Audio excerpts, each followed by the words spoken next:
गैक प्रस्तुत करते हैं बने अमीर स्टॉक इन्वेस्टमेंट के जरिए एक स्पेशल एपिसोड कैसे करें स्टॉक मार्केट में निवेश सीरीज में।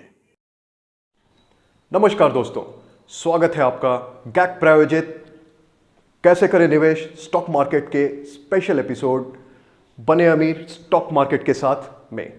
मेरा नाम अभिषेक गौरव है। मैं पेशे से इक्विटी एनालिस्ट हूँ।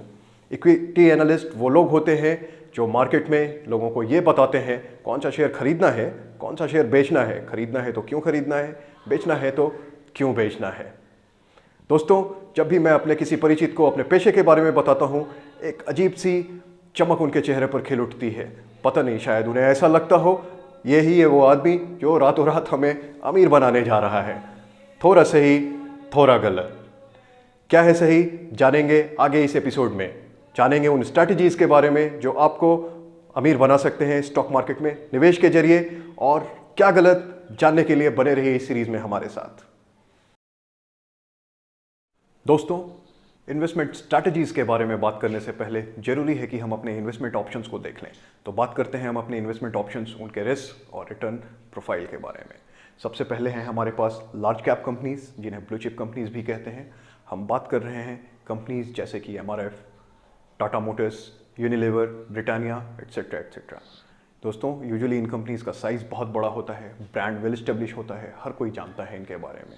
इनके पास अनलिमिटेड रिसोर्सेज होते हैं, कैश इतना ज़्यादा होता है कि अगर कोई प्रोजेक्ट सक्सेसफुल नहीं हो पा रहा, उसमें एनफ कैश पंप इन कर सकते हैं, उसको सक्सेसफुल कर सकते हैं। अगर ये स्ट्रैटेजी भी काम नहीं करती तो उस प्रोजेक्ट को साफ साफ छोड़ सकते हैं और नए प्रोजेक्ट ले सकते हैं। ये भी काम नहीं करता तो ये छोटी मोटी कंपनियों को या दूसरी बड़ी कंपनियों को ही एक्वायर कर सकते हैं।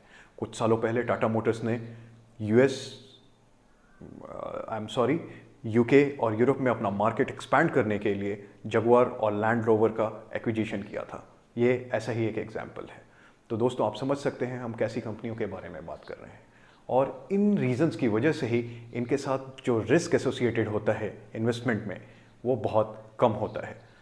इन रीजंस की वजह से इन कंपनियों को ख़त्म होने में के लिए बहुत बड़ा फैक्टर चाहिए, और अगर ये कंपनियां ख़त्म होती भी हैं तो ओवरनाइट ऐसा नहीं होता, काफ़ी समय लग जाता है। तो इन्वेस्टर्स को अच्छा खासा समय मिलता है अपने इन्वेस्टमेंट को इससे निकाल लेने में। दोस्तों, ऐसी कंपनियों का रिटर्न भी बहुत कम होता है। रिस्क कम है लेकिन रिटर्न भी कम है। ऑलरेडी इन कंपनियों का प्राइस 5,000, 10,000, 20,000, 50, 60,000 रुपये या कभी कभी ज़्यादा भी हो चुका होता है। ऐसे में अपसाइड पोटेंशियल बहुत कम होता है। लेकिन ऐसी कंपनियों के पास कैश बहुत ज़्यादा होता है, यहाँ तक कि अपने ऑनगोइंग प्रोजेक्ट्स और अपकमिंग प्रोजेक्ट्स में इन्वेस्ट करने के बाद भी काफ़ी कैश बचता है। तो ये कंपनियाँ ह्यूज डिविडेंड्स पे करती हैं। तो ऐसे इन्वेस्टर्स जिनका रिस्क एपिटाइट लो है, जो कि संतुष्ट हैं लिमिटेड प्राइस एप्रिसिएशन से और डिविडेंड इनकम में इंटरेस्टेड हैं, लार्ज कैप कंपनीज में इन्वेस्टमेंट उनके लिए एक अच्छा ऑप्शन हो सकता है। इसके बाद आती हैं मिड कैप कंपनियाँ, जिनमें risk as compare to large cap companies थोड़ा कम होता है, क्योंकि इनका साइज छोटा है, ब्रांड अभी उतना बढ़िया नहीं बना, लोग जानते हैं, लेकिन अभी ट्रस्ट होना धीरे धीरे शुरू हो रहा होता है इन कंपनियों पर, या होता भी है तो कुछ एक रीजन्स में, एरियाज़ में लोकलाइज्ड होता है। रिसोर्सेज कम होते हैं, कैश भी कम होता है। यूजुअली ये डेट लेते हैं बैंक से या अदर सोर्सेज से, और इसी वजह से ये डिविडेंड भी कम ऑफर कर पाते हैं। लेकिन दोस्तों, ऐसी कंपनियां डिविडेंड ऑफर करती हुई पाई गई हैं, वो उनके कॉर्पोरेट स्ट्रैटेजी का भी हिस्सा होती है। कभी कभी इन्वेस्टर्स को ये कॉन्फिडेंस दिलाने के लिए कि अगर कंपनी डिविडेंड पे कर रही है, इसका मतलब कंपनी कॉन्फिडेंट है अपने आने वाले प्रोजेक्ट्स के बारे में, आने वाले प्रॉफिट्स के बारे में। इसके बारे में हम बात करेंगे कॉर्पोरेट स्ट्रैटेजी के सेशंस में भविष्य में। दोस्तों, ऐसी कंपनियों का प्राइस यूजुअली 100 रुपया, 200 रुपया, 500 रुपया, बहुत तो 1000 रुपये, ऐसा ये होता है।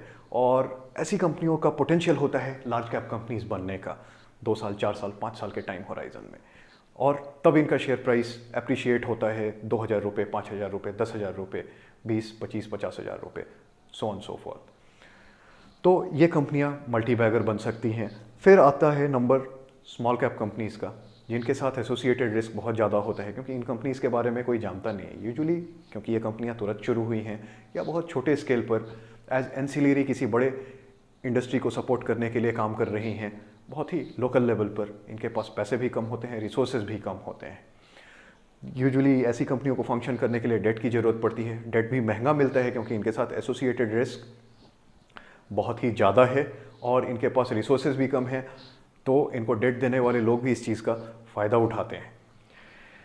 यूजुअली ऐसी कंपनियों के साथ बिकॉज ऑफ दीज रीजन्स जो हमने मेंशन किया है अभी, बहुत हाई होता है, लेकिन अपसाइड पोटेंशियल भी बहुत ज़्यादा है। इनका शेयर प्राइस यूजुअली 20 रुपये, 30 रुपये, 100 रुपये, 200 रुपये, बहुत तो 500 रुपये ऐसे होते हैं। और अपसाइड पोटेंशियल है इन कंपनीज़ में एक मिड कैप कंपनी बनने का, एक लार्ज कैप कंपनी बनने का। सो 5 साल 10 साल के बाद हम उम्मीद कर सकते हैं, अगर हमने बढ़िया कंपनी में इन्वेस्ट किया है तो कि उनका शेयर प्राइस 10,000 रुपये, 20,000 रुपये, 25-50 हज़ार रुपये ऐसा हो जाए।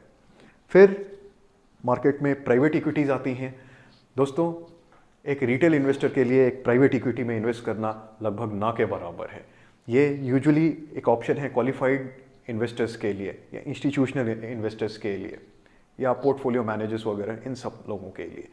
प्राइवेट इक्विटी, मान लीजिए मैंने एक कंपनी शुरू की गैक, और किसी कारण से मैं इसे बेचना चाहता हूँ। मैं इसे आम जनता को नहीं बेच सकता, मैं उन्हीं लोगों को बेच सकता हूँ जो मेरे जान पहचान के लोग हैं। और चूँकि ऐसी कंपनियों का साइज़ थोड़ा बड़ा हो जाता है कि आम लोग उसको नहीं खरीद सकें, इसलिए मैं अप्रोच करूँगा किसी ब्रोकर को या इन्वेस्टमेंट बैंक को, जो कि फैसिलिटेट कराएगा मीटिंग किसी बड़े इन्वेस्टर से, बड़े पोर्टफोलियो मैनेजर से, इंस्टीट्यूशनल इन्वेस्टर से, जो कि इंटरेस्टेड होंगी मेरी कंपनी को खरीदने में। यूजुअली बहुत सारे रीज़न हो सकते हैं ऐसी कंपनियों को खरीदने के लिए। अच्छा इन्वेस्टमेंट लग सकता है ये कंपनी परेशानी में है, लेकिन कुछ स्ट्रेंथ भी है इन कंपनीज़ में, जो स्ट्रेंथ पर कैपिटलाइज करके उन परेशानियों को दूर करके इन कंपनियों को बड़ा बनाया जा सकता है। तरह तरह के रीजंस हो सकते हैं। फिर नंबर आता है वेंचर कैपिटलिस्ट फंड्स और उनमें इन्वेस्टमेंट्स का। ये उस तरह का इन्वेस्टमेंट होता है जैसे कोई नई कंपनी शुरू हुई और उसे फंड की ज़रूरत है। यूजुअली वेंचर कैपिटलिस्ट जो होते हैं उनमें अपनी अपॉर्चुनिटीज़ देखते रहते हैं, ऐसी कंपनियों के लिए देखते रहते हैं और उनको अपना पैसा देकर ग्रो करने का मौका देते हैं। एक छोटा सा निवेश जब ये कंपनियां बड़ी होती हैं बहुत बड़ा हो जाता है। ये ऑप्शन भी रिटेल इन्वेस्टर्स की पहुंच से बाहर है। तो दोस्तों, कुल मिलाकर हमारे पास ऑप्शन रह जाता है मिड कैप कंपनीज में इन्वेस्टमेंट, स्मॉल कैप कंपनीज में इन्वेस्टमेंट, जो कि मेरा भी एक्सपर्टीज़ एरिया रहा है। हालांकि मैंने कुछ एक प्राइवेट इक्विटी प्रोजेक्ट्स पर भी काम किया है और एक दो वीसी फंड्स पर भी काम किया है। तो दोस्तों, आगे हम देखते हैं स्ट्रैटेजी के बारे में जिससे हम रिच हो सकते हैं। दोस्तों, हम देखेंगे अभी अपने इन्वेस्टमेंट स्ट्रैटेजीज़ को। मान लीजिए कि हमारे पास बचत के तौर पर 10 लाख रुपए बचे हुए हैं। इनमें से 7.5 लाख रुपए हम सेफर एसेट्स में निवेश के लिए रखते हैं। ये सेफर एसेट्स जैसे कि बैंक डिपॉजिट्स, कॉर्पोरेट बॉन्ड्स वगैरह वगैरह। बचे हुए 2.5 लाख रुपए हम बचा कर रखते हैं रिस्की एसेट्स में इन्वेस्टमेंट के लिए। ये रिस्की एसेट्स हमारे मिड कैप और स्मॉल कैप कंपनीज होने वाले हैं। मिड कैप और स्मॉल कैप कंपनीज का चुनाव कैसे करें, इसके लिए आप रेफर कर सकते हैं हमारे video series how to invest in stock market, या कैसे करें स्टॉक मार्केट में निवेश। तो दोस्तों, हम ऐसे 10 कंपनियों का चुनाव करते हैं जो कि हमारा शुरुआती निवेश प्रति कंपनी बना देते हैं 25,000 रुपये। मान लें 3 से 4 सालों में इन 10 कंपनियों में से 2 कंपनी ऐसी हैं जिनका शेयर प्राइस 20 गुना बढ़ जाता है। तो इनमें हमारा जो शुरुआती निवेश कुल 50,000 रुपये का था वो बन जाता है 10 लाख रुपये। ऐसी ही 3 कंपनियां, उन 10 कंपनियों में से उनका निवेश 20 गुना ना बढ़ के 5 गुना बढ़ता है, तो भी हमारा जो शुरुआती निवेश इन 3 कंपनियों में है 75,000 रुपये का, ये 3,75,000 रुपये हो जाता है। मान लें कि बची हुई 5 कंपनियां बिल्कुल परफॉर्म नहीं कर पाई और मार्केट से ख़त्म ही हो गई, तो भी हमारा जो शुरुआती निवेश 2,50,000 रुपये का है बन जाता है 13,75,000 रुपये। हम एक और कंजर्वेटिव सिनेरियो लेते हैं। अगर हमारी कंपनीज इतनी बढ़िया नहीं परफॉर्म कर पाई, हालांकि हमने सॉलिड रिसर्च किया है ऐसा होना चाहिए, लेकिन फिर भी ऐसा नहीं हो पाया। अगर शुरुआती 2 कंपनियां 20 गुना ना बढ़कर 10 गुना ही बढ़ पाई, तो भी हमारा इनका शुरुआती निवेश जो 50,000 रुपये का है वो 5 लाख रुपये हो जाता है।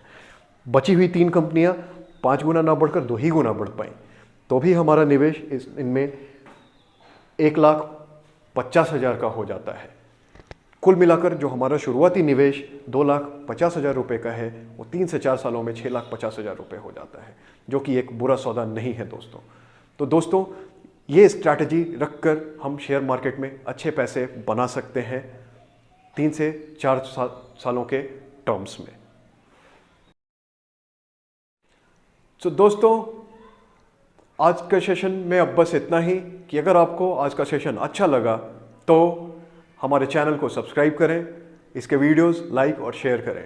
यह हमें प्रेरित करता है ऐसे ही वीडियोस बनाते रहने के लिए। एक बार फिर से आपका बहुत धन्यवाद।